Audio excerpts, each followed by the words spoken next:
മനസ്സ് തുറന്ന് സ്നേഹിക്കുകയും മനസ്സിലാക്കുകയും ചെയ്യുന്ന പങ്കാളിയെ കിട്ടുന്നത് തന്നെ വലിയൊരു ഭാഗ്യമാണ്. എല്ലാവർക്കും സ്വപ്നം കണ്ടതുപോലെ ഒരു പങ്കാളിയെ കിട്ടണം എന്നുമില്ല. നമ്മുടെ നാട്ടിൽ സാധാരണ മാട്രിമോണി വഴിയോ അല്ലെങ്കിൽ ബ്രോക്കർമാർ വഴിയോ അതുമല്ലെങ്കിൽ സ്വയം തന്നെയൊക്കെയാണ് പങ്കാളികളെ കണ്ടെത്തുന്നത്. എന്നാൽ വടക്കൻ നൈജീരിയയിലെ ഫുലാനി സമുദായത്തിൽപ്പെട്ട പുരുഷന്മാർക്ക് ഒരു പങ്കാളിയെ അത്ര പെട്ടെന്നൊന്നും കണ്ടെത്താൻ സാധിക്കില്ല. അതിന് നല്ല ചാട്ടവാറടി കൊള്ളേണ്ടി വരും. എന്നാൽ മാത്രമേ ഇവർക്ക് ഒരു വിവാഹ ജീവിതം സാധ്യമാകൂ. അവരുടെ ഒരു ആചാരമാണ് ഈ ചാട്ടവാറടി. ഷാരോ ഉത്സവം എന്നാണ് ആചാരത്തിന് നൽകിയിരിക്കുന്ന പേര്. കൗമാരത്തിൽ നിന്നും യൗവനത്തിലേക്ക് കടന്നു എന്ന് തെളിയിക്കുന്നതിന് വേണ്ടിയാണ് ഇവിടുത്തെ ആൺകുട്ടികൾ അതിവേദന സഹിക്കുന്നത്. ജനക്കൂട്ടത്തിന് മുന്നിൽ വെച്ചാണ് ചാട്ടവാറടി ഏൽക്കേണ്ടി വരുന്നത്. അടിയുടെ വേദന സഹിക്കാനുള്ള ഇവരുടെ കഴിവ് ധൈര്യത്തിന്റെയും പ്രതിരോധ ശേഷിയുടെയും ഒക്കെ അടയാളമായി കണക്കാക്കപ്പെടുകയും ചെയ്യും. വടക്കൻ നൈജീരിയയിലെ വേനൽക്കാലത്താണ് ഈ ആചാരം നടക്കുന്നത്. ചാട്ടവാറടി നടക്കുന്ന സ്ഥലത്തേക്ക് യുവാക്കളെ ആനയിക്കുന്നത് സുന്ദരികളായ പെൺകുട്ടികളാണ്. ആചാരത്തിന്റെ ഭാഗമാകുന്ന ആൺകുട്ടികൾ അർദ്ധനഗ്നരായി ആൾക്കൂട്ടത്തിന് നടുവിൽ നിൽക്കണം. പിന്നീട് ഒരാൾ ഇവർക്ക് ചുറ്റും നടന്ന് ചാട്ടവാറടി തുടങ്ങും.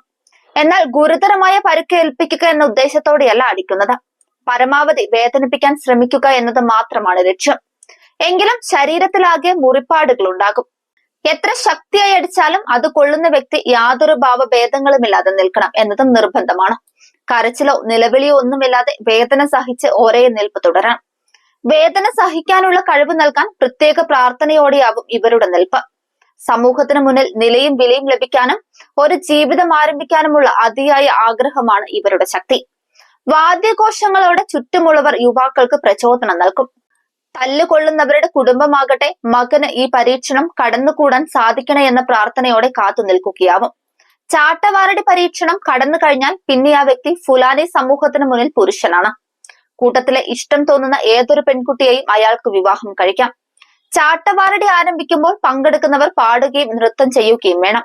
ചാട്ടവാറടി കൊള്ളുന്ന സമയത്ത് ഏതെങ്കിലും വ്യക്തിയുടെ പരുക്ക് ഗുരുതരമാണെങ്കിൽ ചാട്ടവാറടി നിർത്താൻ അദ്ദേഹത്തിന് അധികാരമുണ്ട്.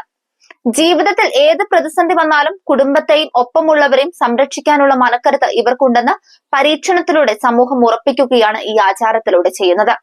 നൈജീരിയൻ ഭരണകൂടം ഔദ്യോഗികമായി ആചാരത്തിന് വിലക്ക് ഏർപ്പെടുത്തുകയുണ്ടായി. എന്നിരുന്നാലും ഭരണകൂടത്തിന്റെ കണ്ണെത്തിപ്പെടാത്ത ഉൾഗ്രാമങ്ങളിൽ ഇപ്പോഴും ഷാരോ ആഘോഷം നടത്തുന്നുണ്ട്. ചില സന്ദർഭങ്ങളിൽ ഒരു സ്ത്രീയെ സ്വന്തമാക്കാൻ രണ്ട് ആൺകുട്ടികൾ തമ്മിലും ചാട്ടവാറടി നടത്തുന്നു. ആർക്കാണ് കൂടുതൽ ചാട്ടവാറടി സഹിക്കാൻ കഴിയുക എന്ന് നോക്കും. കൂടുതൽ സമയം അടികൊള്ളാൻ കഴിവുള്ളയാളെ വിജയിയായി പ്രഖ്യാപിക്കും.